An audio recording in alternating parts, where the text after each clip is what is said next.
네, 오늘은 교회력에 대한 이야기를 함께 나누고자 합니다.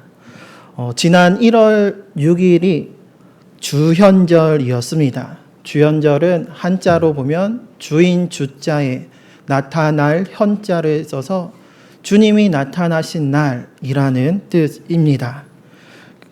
그런데 이 주현절은 기원 후 주후 2세기에 시작된 것으로 알려져 있습니다. 그리고 이 주현절이 1월 6일인 것은 2세기 당시에는 이날에 예수님께서 태어나셨다라고 여겼기 때문이었습니다. 당시 사회에는 어떤 훌륭한 영웅이나 성스러운 인물은 그 사망한 날과 잉태한 날이 같다라고 여기는 그런 관습이 있었습니다. 그래서 오늘날의 입장에서 볼 때에는 이게 무슨 말이 안 되는 이야기냐라고 할 수가 있지만, 당시 사회에서는 그 위대한 인물의 그 사망한 날과 이제 잉태한 날, 그 태어난 출산 날이 아니고 잉태한 날이 같다라고 여겼던 것은 완전함의 상징이었습니다. 예수님께서 십자가에 달려 돌아가신 날이 유대력으로는 니산월 14일이었는데 당시에 그리스와 또 이집트, 소아시아를 중심으로 한 동방교회에서는 이 날을 태양력으로 계산을 하였습니다. 그래서 니산월 14일을 4월 6일로 여겼습니다. 그래서 동방교회에서는 완전하신 예수님께서 돌아가신 날이자 잉태되신 날이 4월 6일이라고 여겼고, 여기에 임신기간을 더하게 되면 예수님의 탄생일이 나오게 되는 것입니다. 오늘날에는 우리가 임신기간을 10개월로 잡지만 당시에는 9개월로 생각을 했습니다. 그래서 4월 6일로부터 9개월을 더한 1월 6일이 예수님께서 태어나신 날이자 하나님의 아들이요 메시아로서 구세주로서 이 세상 가운데 나타나심을 기념하는 주현절로 지켰던 것이었습니다. 그러면 여기서 또 다른 질문이 하나 나오게 됩니다. 1월 6일이 예수님의 탄생일이라면 왜 우리는 12월 25일을 성탄절로 지키고 있는가라는 것입니다. 그래서 이에 대해서 이단들은 이 12월 25일이 로마의 태양신을 숭배했던 그 날이고 이러한 이교도적인 전통을 따라하는 것이라고 공격하기도 합니다.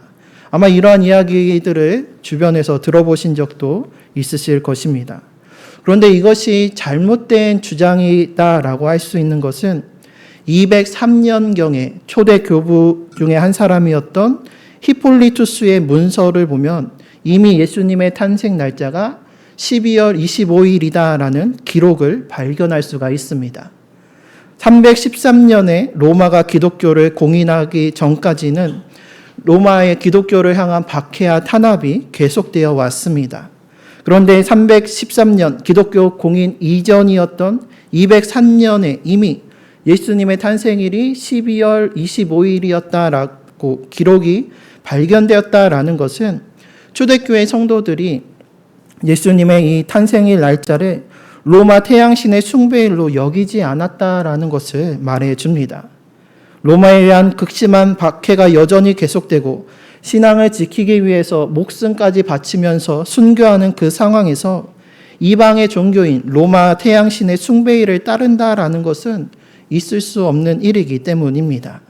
그렇게 12월 25일의 성탄절은 로마 태양신의 숭배라는 이교도적인 전통을 따른 것이 아니라 이미 기독교 자체적으로 12월 25일을 예수님의 탄생일로 기념하고 있었다는 것을 알려주고, 이것은 오히려 물이 바다를 덮은 것과 같이 복음이 로마 제국을 덮은 것이고 여호와를 아는 지식이 세상에 충만하게 된 것이라 할 수가 있습니다.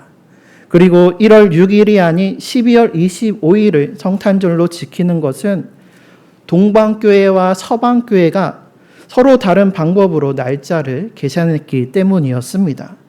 앞서 말씀드린 예수님께서 돌아가신 니산월 14일, 이것은 유대력을 기준으로 한 날짜인데 동방교회는 이것을 태양력으로 계산을 했고 로마를 중심으로 했던 서방교회는 음력으로 이 날짜를 계산한 것이었습니다.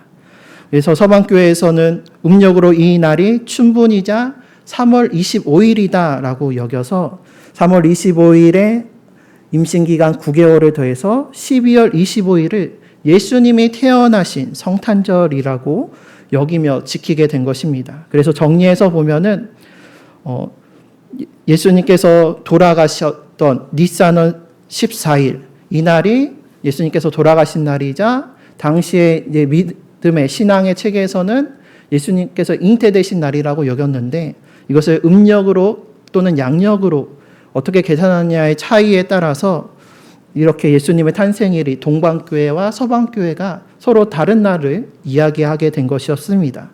그래서 동방교회의 이 전통을 따라서 1월 6일이 오늘날 우리에게 주현절이 되었고 서방교회, 로마교회의 전통을 따르는 이 12월 25일을 오늘 우리가 성탄절로 지키고 있는 것입니다.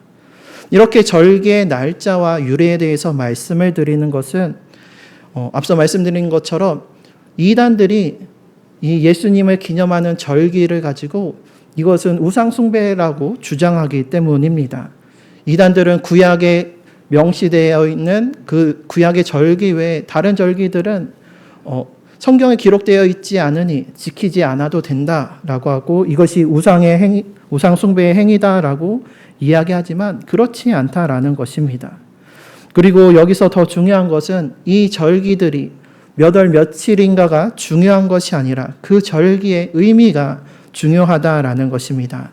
이 절기를 정하게 된 기준이 되었던 그 예수님이 돌아가신 날과 잉태되신 날이 같다라는 믿음은 오늘날 우리의 입장에서는 비논리적으로 들립니다. 하지만 그때 당시의 세계관과 그때 당시의 사상과 믿음에 있어서는 이것이 주님의 오심과 나타나심이 하나님의 온전하고 완전하신 계획 안에 이루어졌다라는 믿음에 기인한 신앙 고백이자 완전하신 그 하나님의 섭리와 역사하심을 설명하는 최선의 방법 중에 하나였던 것이었습니다.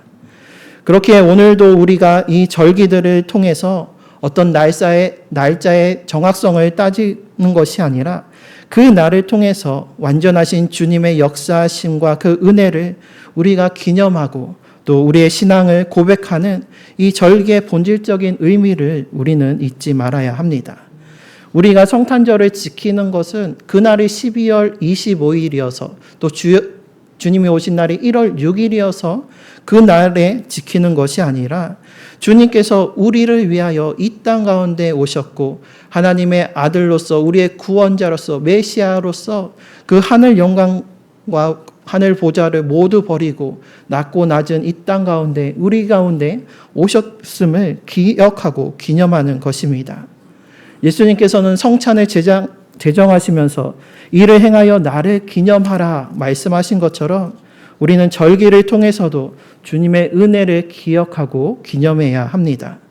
그리고 지난 시간에 말씀드린 것과 같이 우리는 또한 절기를 통해서 주님께서 임하시고 역사하시고 나타나셨던 그 옛날을 기억하고 역대의 연대를 생각하면서 단순히 이것이 과거의 사건으로 끝나는 것이 아니라 어제도 계시고 이제도 계시고 장차 오실 언제나 우리와 함께 하시는 알파 오메가이자 임마누엘 되시는 주님을 늘 기억하는 것입니다. 그래서 절기를 통해서 지금도 살아 역사하시는 하나님의 은혜와 또 우리를 위해서 그 모든 것을 내어주신 예수님의 사랑과 성령의 임재와 충만하심을 오늘날 현재의 내 삶 가운데서도 계속해서 체험하고 고백하는 우리 모두가 되시기를 주님의 이름으로 축복합니다. 그래서 주연절을 우리가 1월 6일로 지키고 있고 사순절 전까지의 이 기간을 주연후 1주, 주연후 2주 하면서 주연의 기간을 우리가 보내고 있습니다.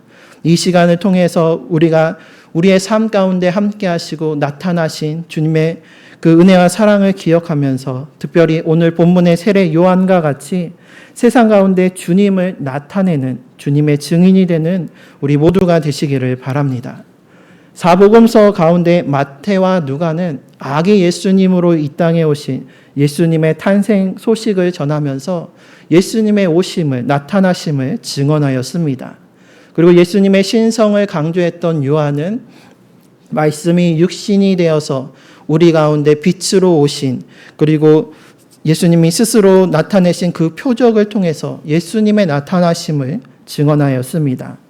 반면 마가의 경우에는 예수님의 세례받으심이 예수님이 스스로를 세상 가운데 나타나신 사건으로 증언하고 있습니다. 예수님께서는 순전하고 죄가 없으신 분이십니다. 그렇기에 제3의 세례를 행하는 세례 요한에게 세례를 받으실 필요가 없으셨습니다. 그래서 세례 요한도 예수님께서 자기에게 와서 세례를 받으려고 하실 때에 주님께서 나에게 세례를 베푸셔야 하는데 제가 어찌 주님께 세례를 베풀 수 있겠습니까? 라고 하면서 세례를 받지 마시라고 말리기까지 하였습니다. 그럼에도 불구하고 예수님께서는 세례 요한에게 세례를 받으셨습니다. 그것은 이 세상 가운데 예수님께서 하나님의 아들이요 우리를 구원할 그리스도이심을 나타내시기 위함이었습니다. 이에 대해서 오늘 본문 1절과 그리고 뒤에 11절 말씀을 보면 1절에 하나님의 아들 예수 그리스도의 복음의 시작이라, 그리고 11절에 이르기를 하늘로부터 소리가 나기를 너는 내 사랑하는 아들이라 내가 너를 기뻐하노라 하시니라 라고 하면서 예수님께서 세례를 받으실 때 성령이 비둘기같이 임하시고 하늘로부터 너는 내 사랑하는 아들이다 내가 너를 기뻐하노라 하시는 하나님의 음성이 들려옵니다.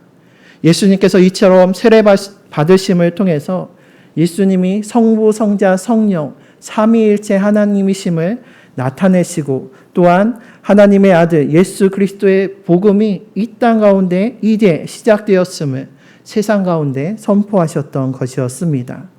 이때부터 우리를 구원하시기 위하여 그 십자가에 달리시기까지 예수님의 공생의 사역이 본격적으로 시작이 되었습니다.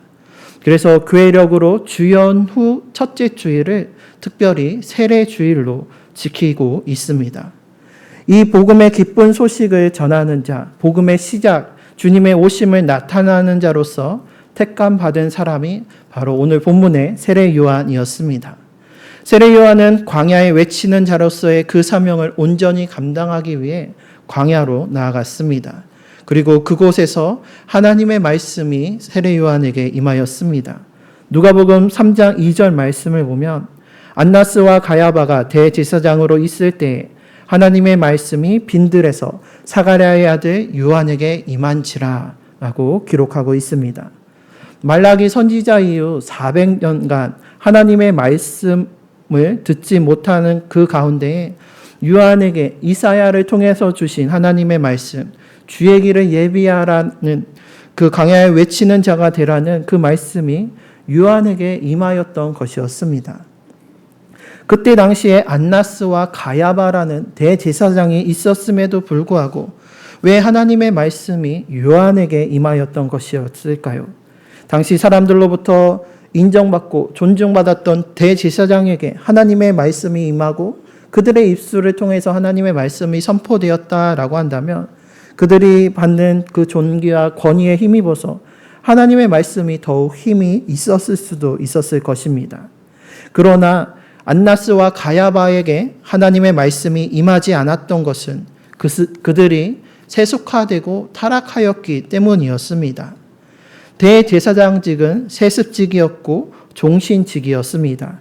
그래서 대대로 하나님과 이스라엘 백성 가운데에서 위로는 백성들의 그 죄의 고백과 하나님의 은혜를 간구하는 그 간구의 기도를 제사를 하나님께 드리고 또 위로부터 내려오는 하나님의 말씀을 백성들에게 전하면서 하나님과 백성들 사이에 중보자의 사명을 감당하는 것이 대제사장의 직분이었습니다.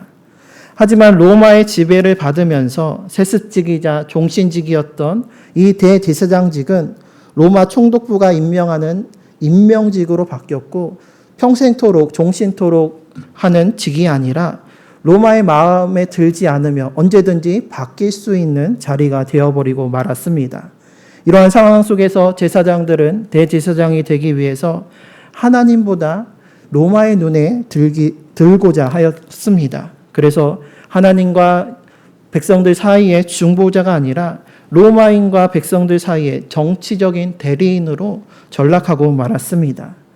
그러면서 그들은 하나님을 예배해야 할 그 성전에 시장을 설치하며 하나님의 성전을 기도하는 집을 강도의 소굴로 만들면서 하나님보다 세상의 재물과 명예와 권세를 더 사랑하고 그것을 쫓았던 것이었습니다.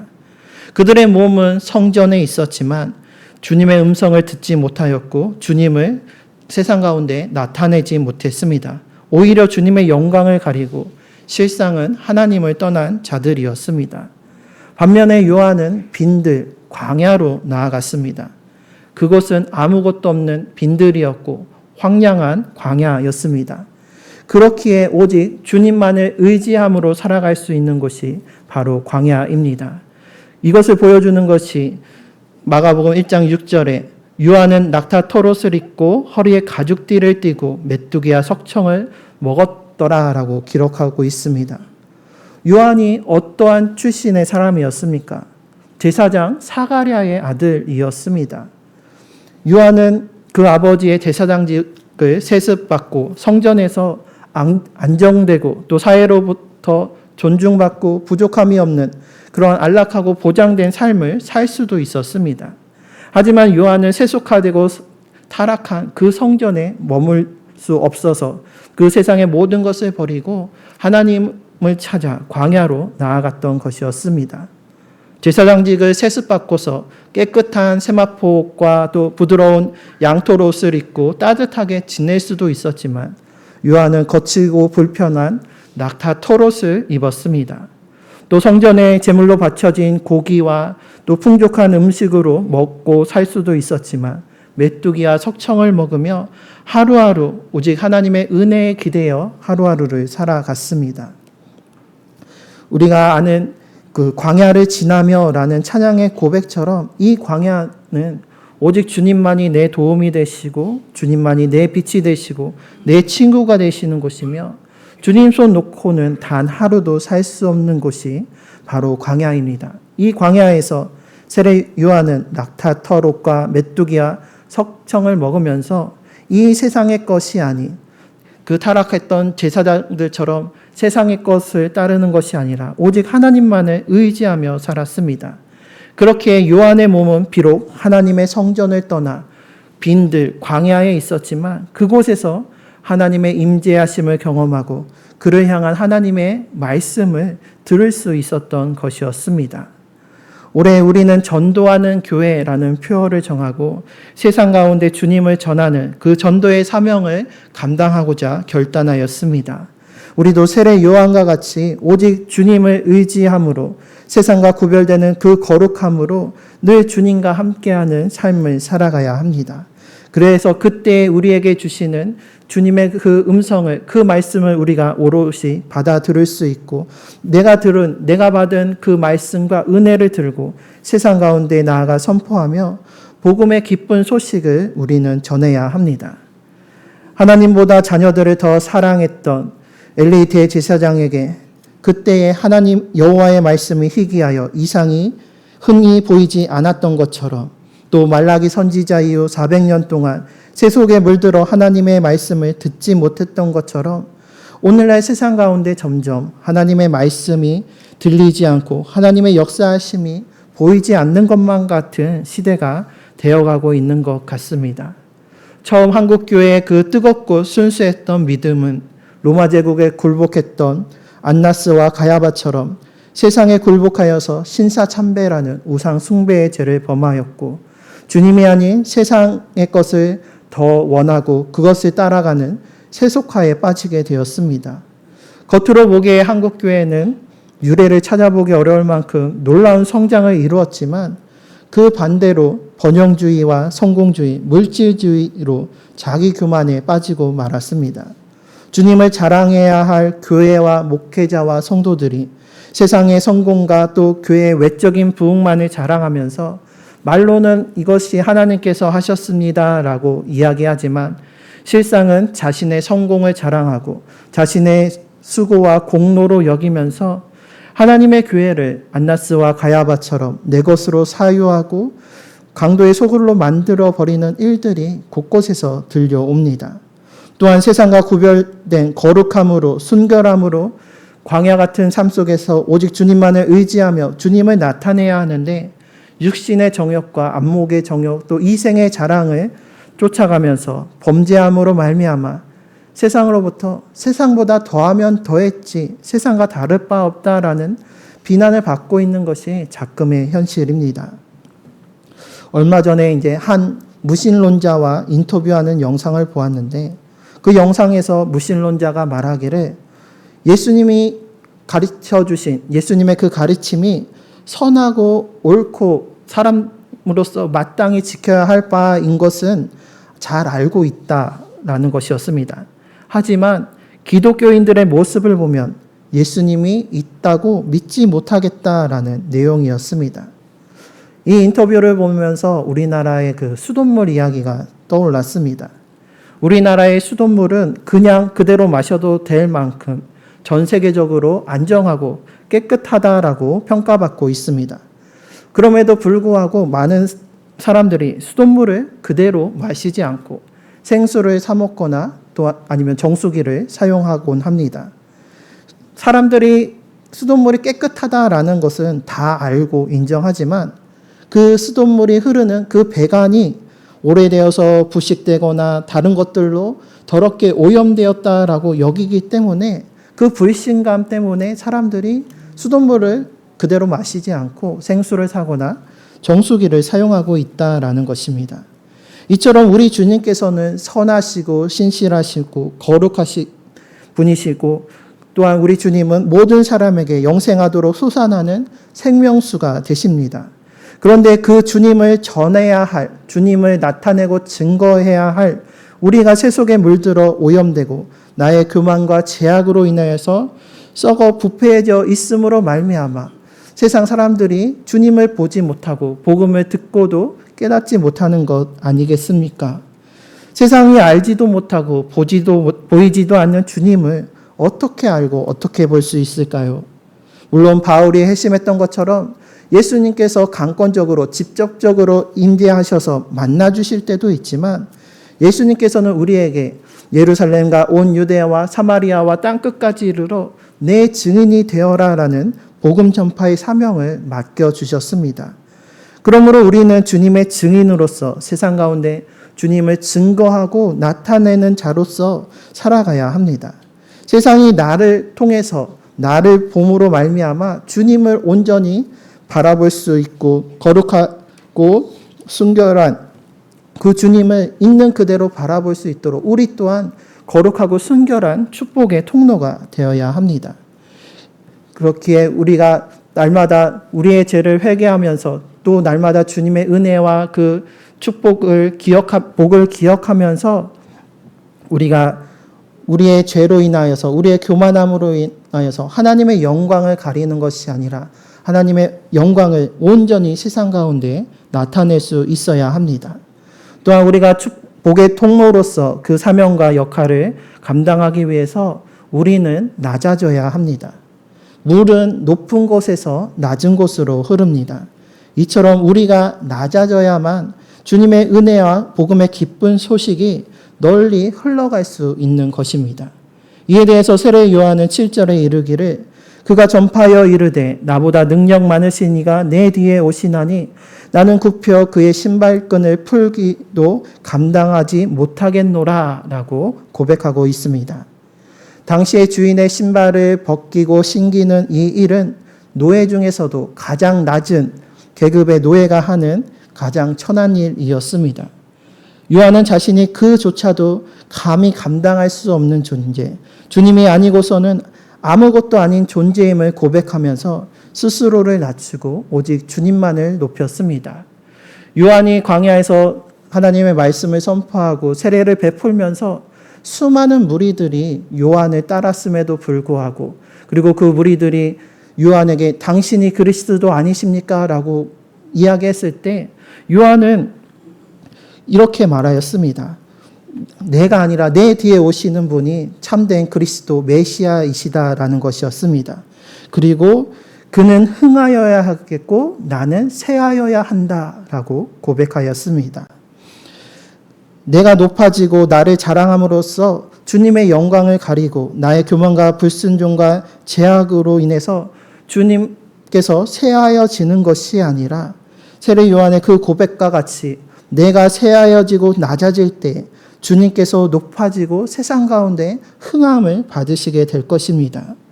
그러므로 세례 요한처럼 우리도 오직 주님만을 의지하고 또한 우리가 낮아짐으로 말미암아 가장 높은 곳에서 낮은 곳으로 임하셔서 온 백성에게 미치는 그 큰 기쁨의 좋은 소식, 그 복음의 소식을 전하면서 나를 통해 우리를 통해 주님만을 높이고 나타내는 우리 모두가 되시기를 주님의 이름으로 축원합니다.